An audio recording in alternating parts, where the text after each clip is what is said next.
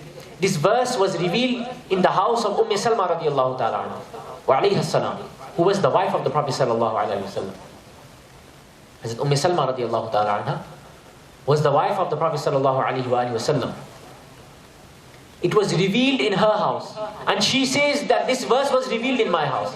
I'm not saying it was revealed in her house. She says herself in the hadith that this verse was revealed in my house. And she says the Prophet sallallahu alayhi wa sallam was present. What did the Prophet ﷺ do?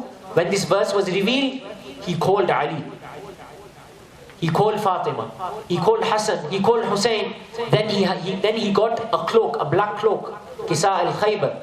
The Prophet ﷺ, he got a black cloak. Kali Chadar Huzur ﷺ ne li.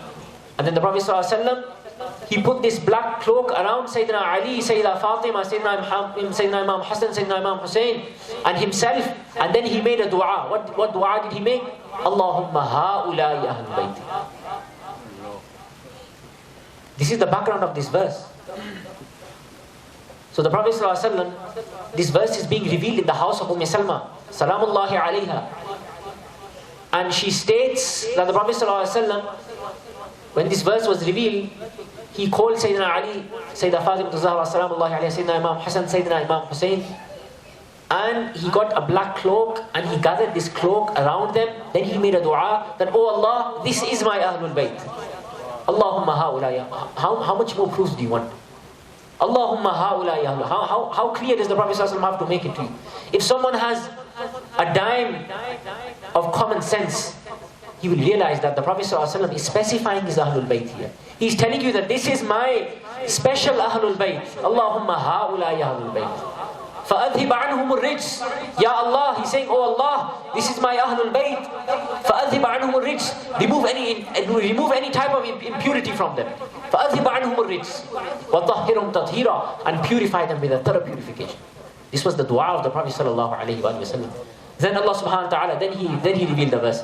إِنَّمَا يُرِيدُ اللَّهُ لِيُذْهِبَ عَنْكُمُ الرِّجْسَ أَهْلَ الْبَيْتِ وَيُطَهِّرَكُمْ تَطْهِيرًا. حضور نے یہ دعا مانگی, اللہ نے آیت اتار دی. اور حضور نے یہ ارشاد کیا اور یہ درخواست کی کہ یا اللہ میری اس اہل بیت کو پاک کر دے. اللہ نے آیت اتار دی اور اہل بیت کو پاک کر دیا. آج کل ہم 5 نماز پڑھتے ہیں نا, کچھ حضرات تہجد بھی پڑھتے ہیں. آپ میں سے بعض حضرات ایسے ہوں گے جو ہر نماز کے لیے وضو کرتے ہیں. Some of us, we have to do wudu for every single namaz. We have to purify ourselves. We have to wash our feet. We have to do ghusl when we are in the state of janaba. We have to have a bath every Friday.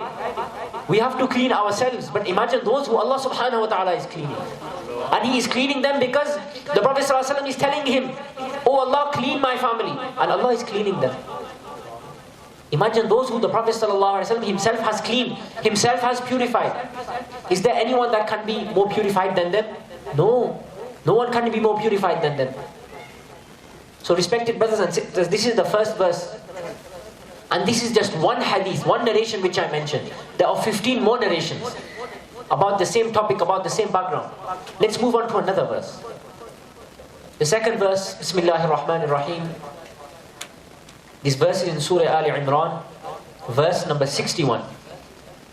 Allah subhanahu wa ta'ala says, Bismillahir Rahmanir Rahim, فَمَنْ حَاجَّكَ فِيهِ مِنْ بَعْدِ مَا جَاءَكَ مِنَ الْعِلْمِ فَقُلْ تَعَالَوْا نَدْعُ أَبْنَاءَنَا وَأَبْنَاءَكُمْ وَنِسَاءَنَا وَنِسَاءَكُمْ وَأَنفُسَنَا وَأَنفُسَكُمْ ثُمَّ نَبْتَهِلْ فَنَجْعَلْ لَعْنَةُ اللَّهِ عَلَى الْكَاذِبِينَ. Allah subhanahu wa ta'ala says, and this incident is known as Mubahala. Mubahala in Arabic is known as challenge. And Mubahala, I'll mention, I don't have time to mention the linguistic. Mubahala is known when basically the Jews at the time and the Nasara, the Yahud, they challenged the Prophet sallallahu alaihi wasallam. They said to the Prophet sallallahu alaihi wasallam that if you are sincere, if you are right, then okay, we'll have a Mubahala, we'll have a challenge. What is the challenge? You bring your ta'ala nadu abnana, we will bring our sons. You bring your sons. The Jews and the Christians said to the Prophet ﷺ, we'll have a challenge to see who's on the right path, who is the righteous. We'll bring our children, we'll bring our sons, you bring your sons. وَنِسَاءَنَا وَنِسَاءَكُمْ, you bring your women, we will bring our women. Remember now, in the verse in the Quran, the verse mentioned is nisa'ana. We will bring our women, you bring your women. This is a plural meaning. It's not a singular term. Nisa'un, imra'atun jama nisa'un. The singular term for a woman in Arabic is called imra'a. The jama, the plural term is called nisa. But I will explain this further inshallah ta'ala. The significance behind this. So the Jews and the Christians, they made a challenge. They said, if you say that you are correct and you're on the right path, you bring your women we will bring our women. You bring your sons, we will bring our sons. You bring yourselves, we will bring ourselves. Now what is the background of this verse? What is the background of this verse? Imam Qurtubi rahmatullahi ta'ala alayhi in his tafsir al-Jami' li ahkam al-Quran, al-Qurtubi rahmatullahi ta'ala, who died in the year 671. I'm not talking about Mufassirin who are living at the moment. I'm talking about Mufassirin who passed away in the year 671. And Jalil al-Qadr Mufassirin. These Mufassirin, if you mention to any person from any doctrine who follows any faith, he will accept Imam Qurtubi. If you mention Imam Tabari to any person from any sect, he will accept Imam Tabari. And just to inform you, Imam Tabari, in fact, Imam Tabari rahmatullahi ta'ala alayhi, he passed away in the year 310. And Imam Tabari, Imam Suyuti said regarding Imam Tabari's tafsir that لم يصنف أحدا مثله. Imam Suyuti, Imam Nawawi, they mentioned about Imam Tabari's tafsir that no one has written a tafsir like Imam Tabari rahmatullahi ta'ala alayhi. And Imam Tabari's tafsir is regarding as one of the most authentic and one of the best tafsirs. Because Imam Tabari, he always explains a verse through the ahadith of Rasulullah sallallahu alayhi wa sallam. So likewise Imam Qurtubi's tafsir is also a very common tafsir.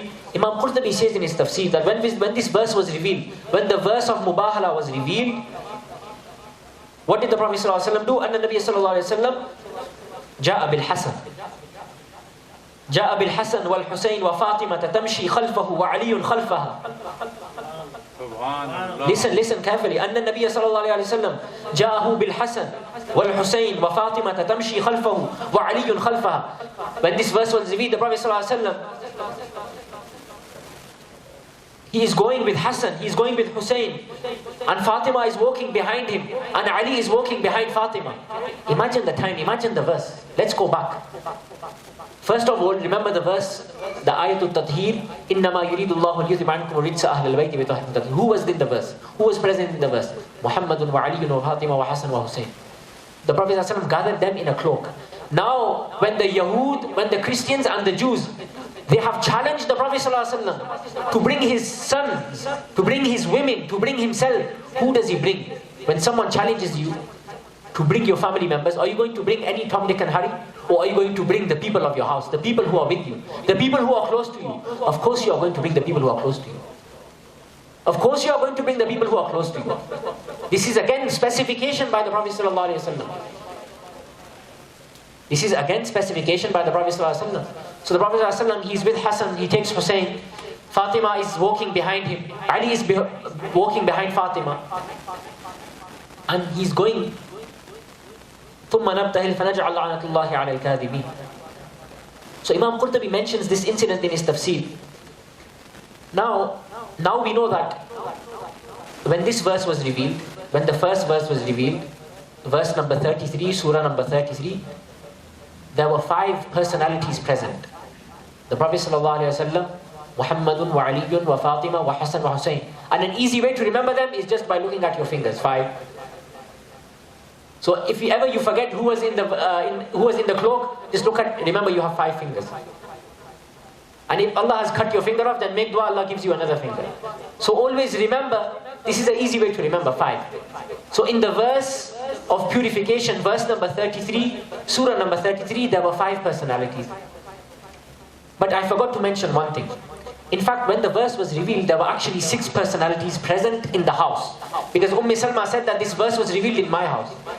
But when the verse was revealed, when she saw that the Prophet ﷺ had a cloak, and when she saw that the Prophet ﷺ was gathering these 4 personalities in a cloak, she wanted to be part of the cloak. She wanted to join the cloak. So she said, Ya Rasulullah ﷺ. She said, Ya Rasulullah, let me join the cloak. And in some narrations, she was actually physically trying to enter the cloak. Obviously, wouldn't you try to enter a cloak? For example, nowadays, if I gather a cloak and I have $1 million of cash, everyone will jump in the cloak. You will kill me, But this is the cloak of Khaybar, and whose cloak is this? This is the cloak of Rasulullah sallallahu alaihi wasallam. Nowadays, all we think about is money. All we give sacrifice for is money. But this was a cloak which belonged to Rasulullah sallallahu alaihi wasallam, the cloak of purification. So obviously, the wife of Rasulullah, of course, she wanted to be part of this purification ceremony. So she tried to physically enter the cloak. The Prophet ﷺ said, Anti ala makani. You stay at your place. Punjabi hum kehte na tu ram nal baith ja. Ye koi tanqeed nahi ho rahi. Lekin the Prophet ﷺ said it with love. The Anti ala makanik. You sit at your place. You are already purified. Like I mentioned, the wives of Rasulullah ﷺ, my aqidah, my belief is that whoever the Prophet ﷺ glanced at for one moment, for 1 second, that male or female became purified. This is why do we respect the Sahaba? Why do we respect the Sahaba? And who falls into the category of Sahaba? Do you know that even if a baby who was born, and even if the baby who was newborn for a few seconds, even if that baby saw Rasulullah sallallahu alaihi wasallam for even 1 second, do you know what that baby becomes? That baby becomes a Sahabi. So why do we respect the Sahaba? Everyone is talking about respect the Sahaba. Why do we respect the Sahaba? Talk about why we respect the Sahaba. Even when the month of Muharram begins, they say, why are we talking about Imam Hussein? Why can't you talk about the Sahaba? Respected brothers and sisters, we don't just talk about the Sahaba, we try to live like the Sahaba. We talk about the Sahaba every single day and night. So what harm is it if we talk about Imam Hussein for 10 days? What harm is it? In fact, the Sahaba Kiram Ridwanullahi alayhim ajma'in, themselves, they talked about the Ahlul Bayt. They showed dedication and love towards the Ahlul Bayt. So if you have a problem with me, then you should have a problem with the Sahaba, because they also specified the mentioning of the Ahlul Bayt. So Hazrat Salma radiallahu ta'ala anha wa salamullahi alayha, she tried to physically enter this cloak of purification. She wanted to be part of this purification ceremony. Although she was part, but she was unable to be present in that cloak. So she said, Ya Rasulullah, let me join the cloak. The Prophet said, Anti ala makani. You stay at your place. Anti ala khair. One narration, the Prophet said, Anti ala khair. Tu khair par hai. You are deemed on good. Prophet said, you don't need to worry. This is because the Prophet during this purification ceremony, he wanted to tell the world that these 5 personalities are purified. He wanted to tell the world that after the Prophet ﷺ is passed away, that these 5 personalities will be targeted. They will be targeted. It means that people will try to marginalize their remembrance. People will try to crucify them. People will try to kill them. People will curse them. But their curse will not make a difference, because Allah has purified these 5. People can curse these 5 personalities day and night, but Allah has purified them. When the dog barks, there's a saying, kutte ko bhonkne do. When a dog barks, you should let the dog bark. When people curse the companions, they will be punished. Because who are they cursing? When people curse the Ahlul Bayt, they will be punished. You worry about yourself. So Hazrat Salma radiallahu ta'ala anha, although she was present in the house when the verse was revealed, but the Prophet ﷺ did not let her enter the cloak. Why? Because the Prophet ﷺ wanted to specify his Ahlul Bayt. He wanted to show to the world that this is my family who I love the most. These are the ones that I want to specify. These are the ones that I want to show the world that this is my family. This is my nearest of kin. Nowadays, when you have a form, for example, if you go to the doctor, they ask you a question. Please, can you provide the details of the nearest of kin? Whose name do you write? Do you write your family friend's name? Do you write your second wife's name, your third wife's name? Do you write your auntie's name? Whose name do you write? You write the name of your son or your husband or your father. So the Prophet ﷺ wanted to specify that these 5 have a special category above the other families, above the other companions. The Prophet ﷺ, he specified them, and Allah himself specified them by purifying them. And Allah subhanahu wa ta'ala himself specified them by mentioning certain verses regarding them. Now the second verse we were talking about, the verse of Mubahala. The Christian and Jews challenged the Prophet ﷺ. Who does he bring with him? Who does he bring with him when he has to represent his sons? Prophet ﷺ was asked that, bring your sons. Who did he bring? Were Imam Hassan and Hussein his sons? Were they his sons or were they his grandsons? Technically speaking, were they his sons or were they his grandsons? But what did the Prophet ﷺ say regarding them?